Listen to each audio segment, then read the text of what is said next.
다음 세대를 하나님의 사람으로 세워가는 주의 일에 함께 동역하게 된 사랑하는 예수 꿈터 신입교사 여러분을 축복합니다. 기도하고 강의를 시작하도록 하겠습니다.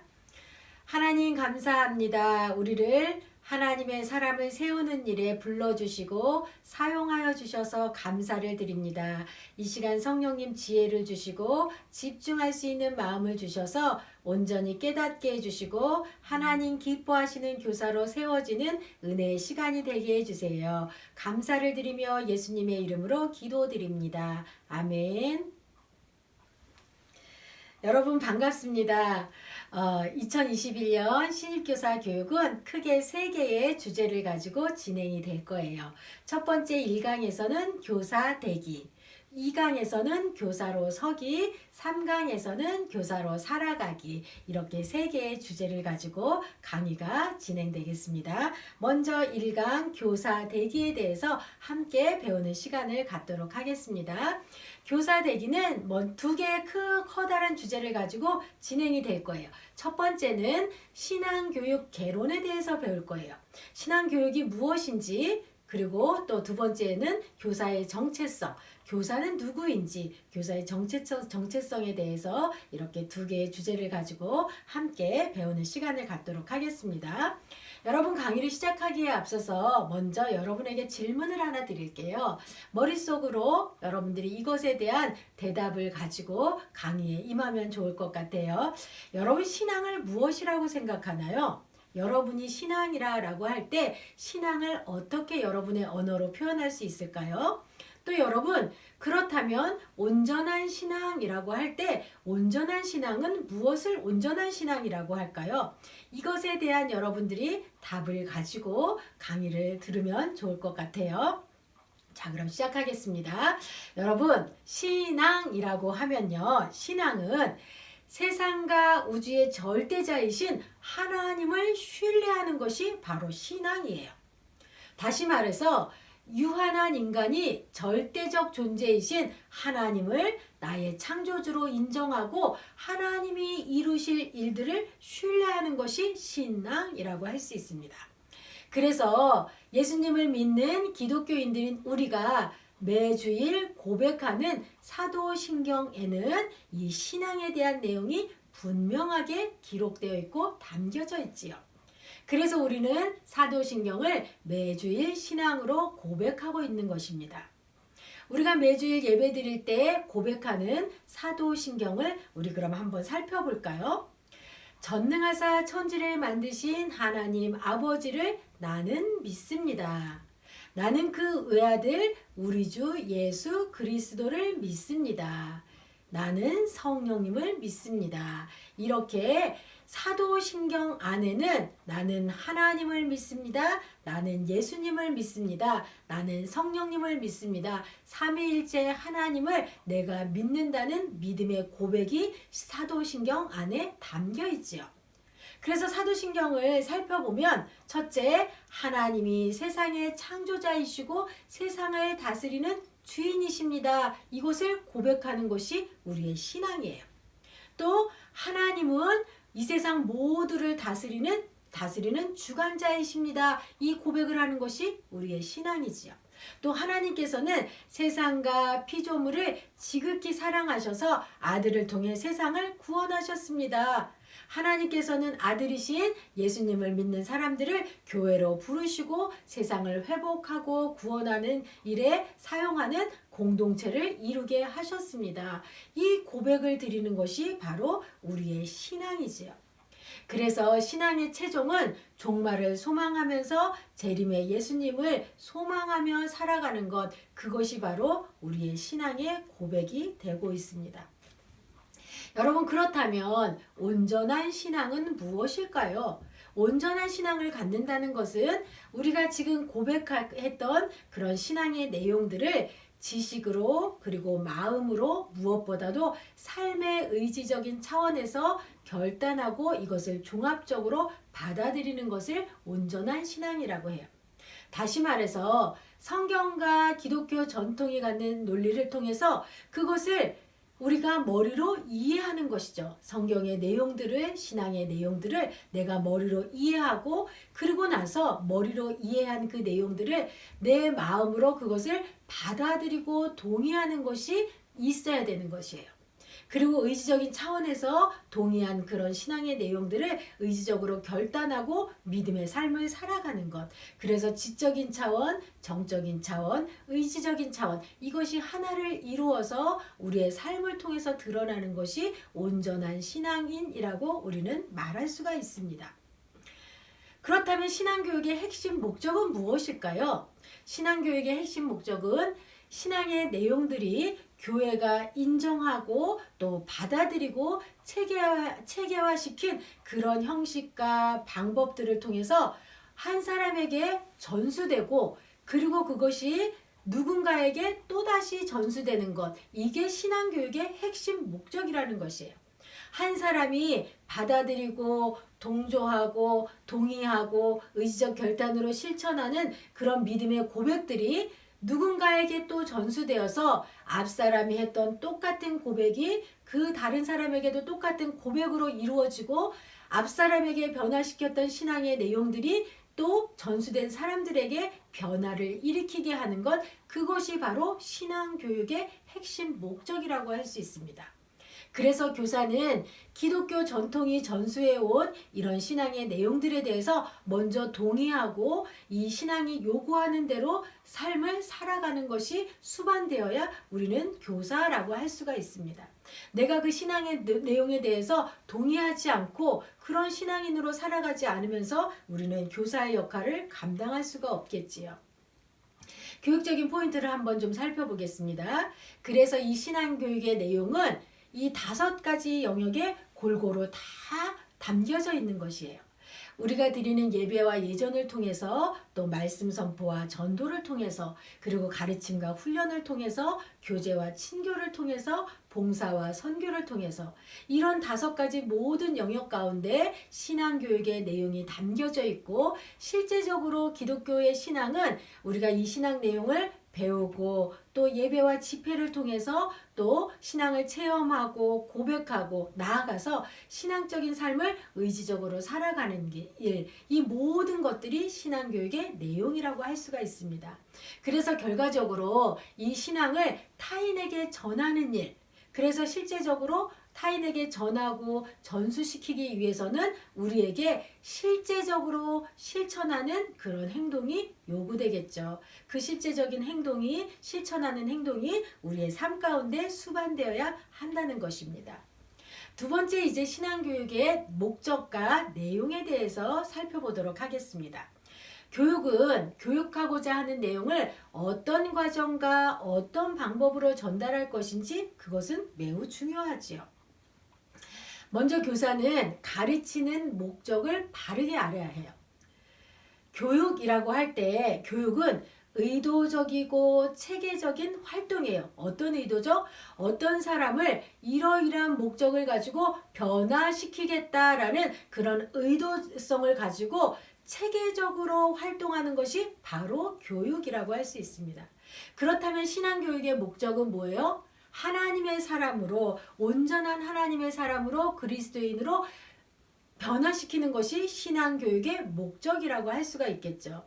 다음 세대가 교사와 동일하게 하나님을 나의 창조주로 고백하고 예수 그리스도의 십자가 사랑에 감사하면서 구원받은 하나님의 자녀로 성령과 동행하면서 살아갈 수 있게 결단하게 하는 것이 우리의 신앙교육의 목적이라고 할 수 있겠죠. 이 교육의 목적에는 가시적인 목적이 있고 또 그것을 이루기 위한 단기적인 목표들이 세워지게 되죠. 그리고 구체적인 행동의 변화를 추구하기 위해서 우리는 또 거기에 아주 자세한 목표를 가지고 교육을 실천하고 있지요. 예를 들어 볼까요? 우리가 부활절 예배를 교육적으로 디자인한다고 할 때 여기에 가시적인 목적이 있을 것이고 또 구체적인 단기적인 목표가 있겠죠. 그래서 부활절 예배를 통해서 우리 아이들이 부활하신 예수님을 만나게 하고 재림의 예수님을 소망하면서 살아갈 수 있게 한다는 그런 목적을 가지고 우리는 교육의 일정한 방향이 잘 흘러갈 수 있도록 그렇게 체계적으로 이렇게 구조화시켜서 신앙 교육으로 우리 아이들에게 가르치는 것입니다. 두 번째는 가르치고자 하는 내용을 잘 알아야겠죠. 성경 공부를 한다, 교리를 가르친다, 훈련을 한다, 어떤 프로그램을 한다, 반목회를 한다, 이런 모든 활동들의 영역에서 내가 무엇을 가르칠 것인지 내용에 대해서 분명히 알고 있어야 돼요. 그래서 우리는 이 내용을 잘 알고 잘 가르치기 위해서 1년 단위로, 분기 단위로, 월 단위로, 주 단위로 선별해서 교육의 내용들을 정리하고 또 그것을 아이들에게, 청소년들에게 가르치고 있는 것입니다. 예를 들어서 우리가 이제 지금 사순절을 보내고 있죠. 사순절에는 우리가 가르치고자 하는 내용이 뭘까요? 그렇죠. 예수님의 고난과 죽으심에 대해서 가르치는 거죠. 그러한 교육의 내용들에 대해서 우리는 분명하게 알고 신앙교육이 이루어져야 한다는 것입니다. 교육학에서는 이런 식으로 교육의 내용을, 가르칠 내용을 선별하고 정리하는 것을 교과과정 커리큘럼이라고 합니다. 교회 교육에서는 주일을 중심으로 한 해 12달, 52주 각 발달 단계별로 영아부, 유아부, 어린이, 청소년, 장년에 이르기까지 가르칠 내용을 선별하고 정리하는 그런 독특한 교육과정을 가질 수가 있겠지요. 그런데 여기서 더 중요한 것은 잠재적 교육과정이라는 것이 있어요. 히든 커리큘럼이라고 하죠. 구조화되지 않은 교육과정이에요. 계획되지 않은 교육과정이에요. 비공식적인 교육과정이에요. 교사의 몸짓, 교사의 의상, 교사의 언어, 아이들을 맞이하는 표정, 이 모든 것이 교육과정의 내용이 될 수 있다는 것입니다. 그래서 우리는 삶으로 교육하는 그런 교사가 되어야 해요. 말씀과 삶을 연결시키는 그런 전문적이고 체계적인 활동이 여러분의 신앙교육 안에 이루어져야 한다는 것입니다. 이제 세 번째 신앙교육의 방법과 학습자에 대해서 또 배우도록 하겠습니다. 교사가 가르치는 일은 단지 가르칠 내용을 잘 아는 것으로 만족해서는 안 돼요. 가르쳐야 할 내용을 어떤 학습자에게 어떤 방법으로 전달할 것인지는 매우 중요한 일입니다. 그래서 가르쳐야 할 대상을 바르게 알고 어떻게 적절한 방법을 가지고 가르쳐야 할지 그것을 우리는 방법을 숙달하는 일도 우리에게는 중요한 일이지요. 하나님은 욥과 논쟁적으로 그러나 매우 교육적으로 대화하시면서 내가 깨달아 알았거든 말할지니라 이렇게 말씀하셨어요. 예수님은 우둔하여서 눈을 열지 못하는 엠마오로 가는 두 제자에게 성경을 자세하게 설명하시면서 그들을 깨우쳐 주셨어요. 욥과는 논쟁을 하셨고 엠마오로 가는 두 제자에게는 강론을 하셨던 것이지요. 우리 교사들 또한 신앙의 모든 것을 가르치기 위해서는 방법이 필요해요. 적절한 방법을 알고 그 방법에 맞게 아이들에게 신앙교육을 해야 하는 것입니다. 그리고 교육의 대상이 누구인지에 대해서도 적절하게 알아야 하겠죠. 교사는 학습자에 대한 이해, 즉 발달 단계를 알아야 해요. 한번 예를 들어서 볼까요? 영아부, 유아부, 유치부의 연령의 어린이라면 신앙에 대해서 이때는 매우 기초적인 단어와 느낌으로 신앙을 받아들여요. 아주 단순한 형태의 습관을 형성한다는 그런 시기이기도 하죠.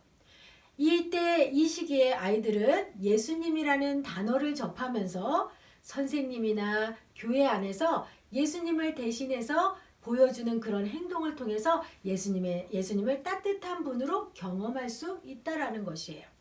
복잡하게 신앙을 이해하지 못하는 그런 단계이죠. 그런데 이제 유년부 시기의 어린이가 되면 신앙을 직관적으로 이해하게 됩니다.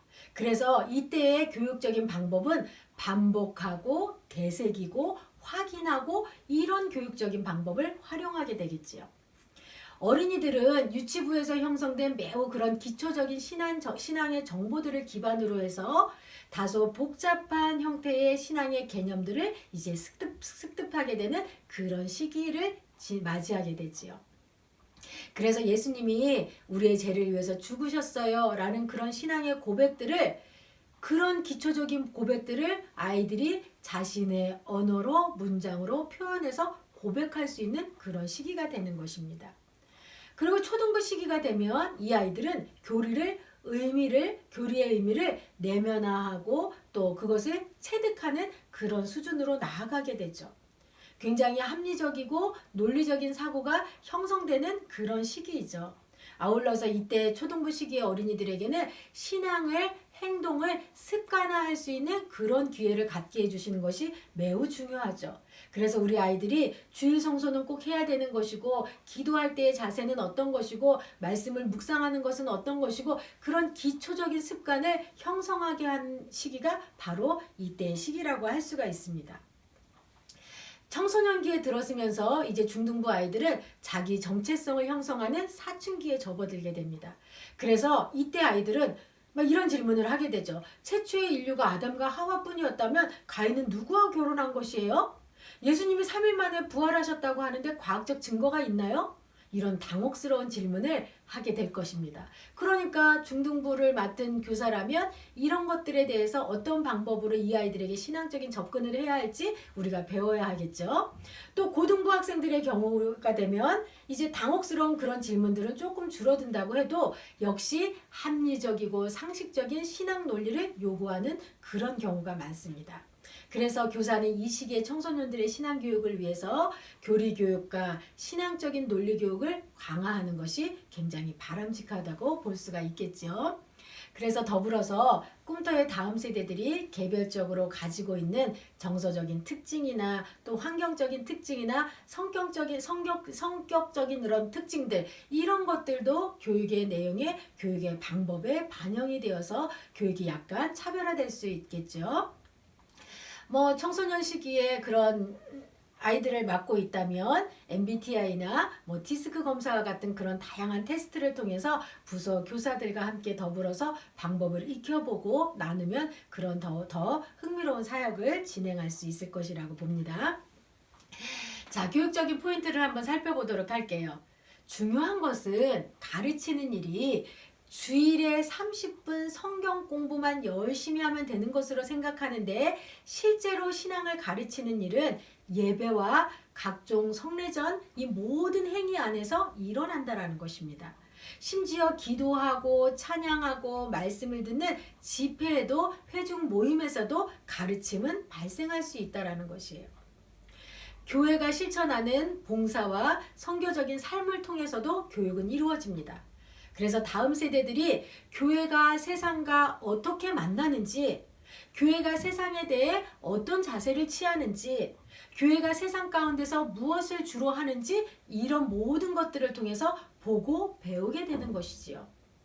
무엇보다 교회가 실천하는 이런 모든 종류의 교회다운 실천 안에서 신앙교육이 발생할 수 있다는 것을 우리가 바르게 알고 다음 세대들을 그 실천 가운데로 안내하는 일을 열심히 해야 하는 것이 바로 교사가 해야 할 몫입니다. 그러기 위해서는 교사 스스로 모범이 되어야 하겠지요.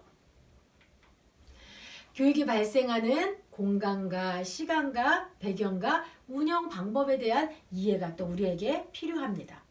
교사는 본인이 사역하는 공간과 시간과 그리고 운영체제를 잘 알고 있어야 돼요.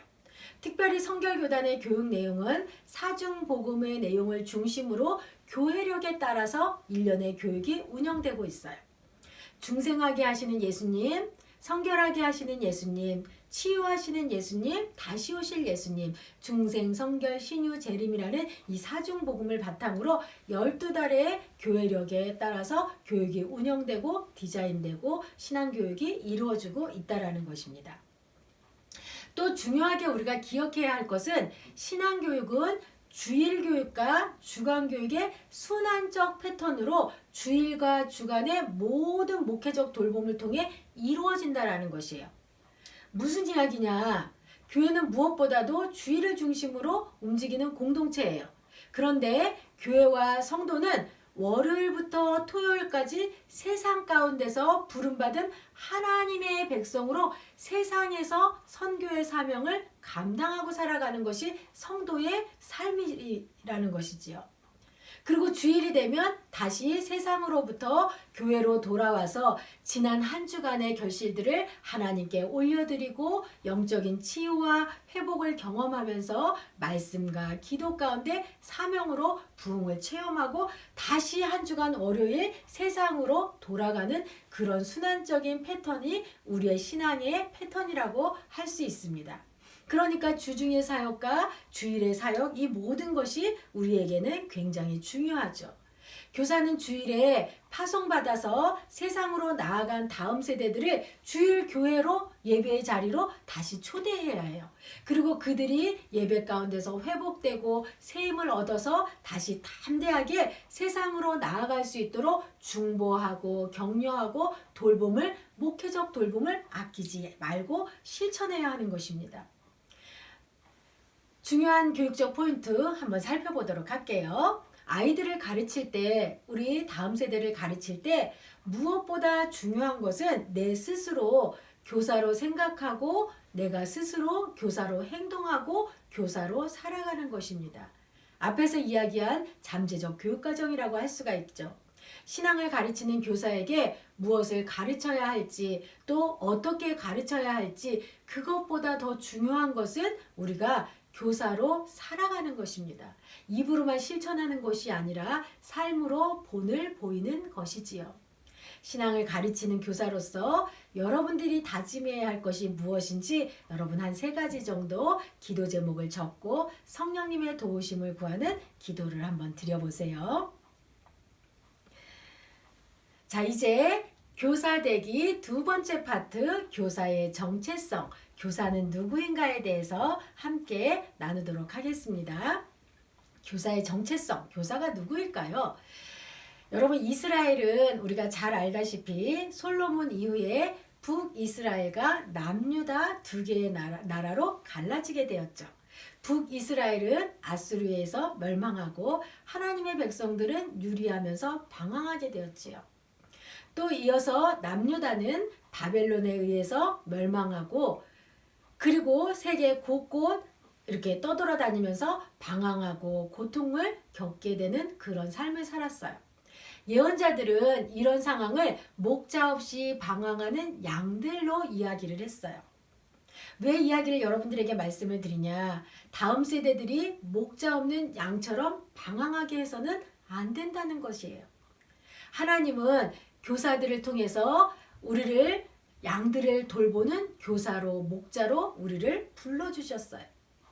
신앙을 가르치는 교사는 하나님의 마음을 따라서 양들을 향한 긍휼한 마음을 가지고 그들을 구원해내는 일에 그들을 하나님의 사람으로 가르치고 인도하는 일에 우리가 책임감을 다해야 하는 것입니다.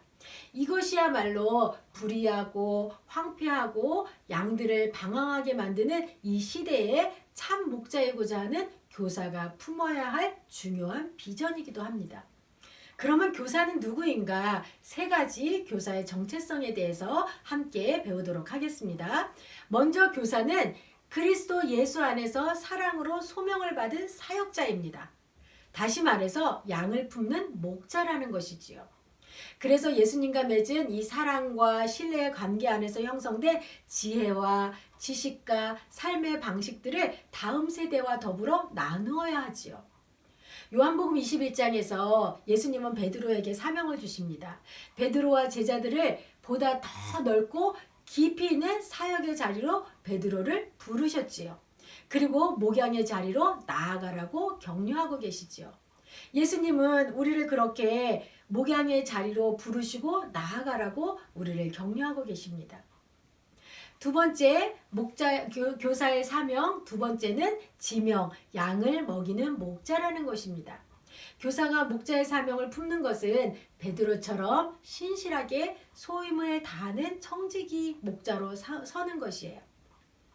그래서 맡겨진 양들을 영적인 삶의 실체에 다가가서 그 삶을 품고 실제적으로 그들이 필요한 것이 무엇인지 필요를 채워주는 그런 사역을 해야 하는 것이에요. 내 양을 먹여라 라는 예수님의 그런 분부에는 베드로에게 주신 사역의 지침이기도 하지만 양들을 먹여 살리라는 그런 책임이 부여된 것입니다. 내 양을 먹이라고 하신 것은 실질적으로 목자의 행위를 요구하지요. 풀이 있는 곳으로, 물이 있는 곳으로 양들을 안내하고 먹여야 하는 것이 목자의 사명이에요.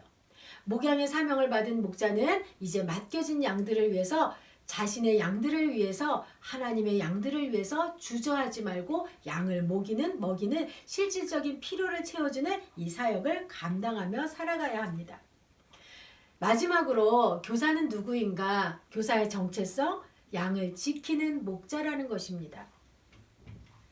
가르치고 돌보는 그런 삶으로서 교사는 양들을 위해서 사는 그런 삶을 살아야 하는 것이죠. 양을 지키는 목자의 사명을 감당해야 하는 것이에요. 양을 지키기 위해서는 자신의 시간과 물질과 소유를 내어놓을 줄 아는 그런 목자가 되어야 해요. 예수님이 베드로에게 목자로서의 사명을 위임하신 일에는 특별한 언급이 있었어요. 어떤 언급이 있었냐? 내가 진실로 내게 이르노니 내가 젊어서는 스스로 띠띠우고 원하는 곳으로 다녔거니와 늙어서는 내 팔을 벌리리니 남이 내게 띠띠우고 원하지 아니하는 곳으로 데려가리라. 이 말씀을 하셨어요. 베드로는 양들을 지키고 양들을 위해 순교하는 길을 선택한 위대한 목자였어요. 선한 목자의 가르침을 마음에 새기고 죽기까지 양들을 위한 수고를 아끼지 않았지요. 베드로는 목자로서의 삶을 결단하고 인생 후반부에 그는 확연하게 다른 삶을 살았지요. 여러분, 예수님께서 말씀하신 것처럼 우리는 자신을 위한 삶이 아니라, 나를 위한 삶이 아니라 양들을 위하고 양들이 원하는 삶을 살아가는 그런 양을 지키는 참 목자가 되어야 합니다. 여러분, 교사의 정체성 3가지에 대해서 나누었는데, 먼저 교사의 정체성, 양을 품는 목자라는 것이지요. 그리고 양을 먹이는 목자, 그리고 양을 지키는 목자. 여러분, 하나님이 우리에게 맡겨주신 이 사명을 잘 감당하며 여러분들의 교사의 정체성을 기억하시고 양을 품고 먹이고 지키는 참 목자로 살아가는 그런 주의 일꾼들 다 되기를 축복합니다. 주님, 나는 교사입니다. 나를 교사로 사용해 주시고 내가 교사로서 아이들을 바르게 서게 하는 일에 나를 사용해 주세요. 이 믿음의 고백이 여러분 가운데 일평생 고백되어지는 은혜의 시간이 함께하기를 바랍니다. 참으로 신실한 교사의 길을 걸어가는 여러분들에게 예수님의 사랑과 동행이 늘 함께하기를 기도하며 일평생 존귀하게 쓰임받는 주의 종들이 다 되기를 축복합니다. 여러분, 이번 1강에서 마무리를 하면서 참으로 신실한 교사로서 나에게 필요한 모습은 무엇일까 생각해보고 성령님의 도우심을, 하나님의 도우심을 구하는 그런 기도를 드리고 여러분 1강을 마무리하면 좋겠습니다. 잠시 후 2강에서 또 뵙도록 하겠습니다. 하나님께서